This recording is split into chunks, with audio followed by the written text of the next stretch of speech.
Iran के atomic energy organisation के head Mohammad इस्लामी ने जोर देकर कहा कि इंटरनेशनल एटॉमिक एनर्जी एजेंसी उन साइट्स के इंस्पेक्शन की मांग नहीं कर सकती जिन पर जून में इसराइल के साथ जंग के दौरान हमला हुआ था। वर्ल्ड एजेंसी हमले पर चुप है और उसके पास खास प्रोटोकॉल नहीं है।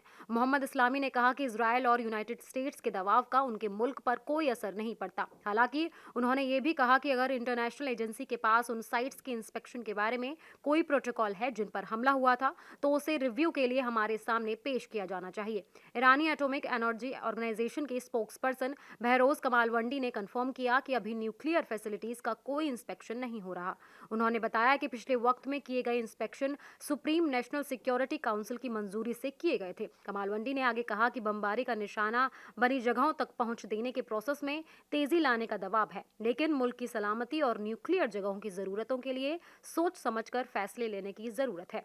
इंटरनेशनल एटॉमिक एनर्जी एजेंसी के बोर्ड ऑफ गवर्नेंस ने पिछले नवंबर में एक तजवीज़ पास की थी जिसमें मांग की गई थी कि ईरान पूरी तरह और फौरन ताउन करे और एजेंसी के इंस्पेक्टरों को हथियार ग्रेड लेवल के करीब एनरिच्ड यूरेनियम के अपने स्टॉक के बारे में सही जानकारी दे और न्यूक्लियर जगहों तक पहुंच दे।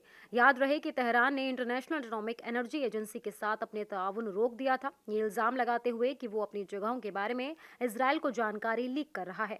और एजेंसी ने इजरायली और यूएस हमलों की मजम्मत नहीं की थी। ये तब हुआ जब इसराइल ने पिछले जून में 12 दिन की जंग शुरू की थी। ये जंग तब हुई जब अमेरिका और ईरान ने 2025 में ओमान सल्तनत की सालिसी में 5 राउंड की न्यूक्लियर बातचीत की। इन राउंड से कोई नतीजा नहीं निकला। तेहरान का डेलीगेशन छठे राउंड की तैयारी कर रहा था।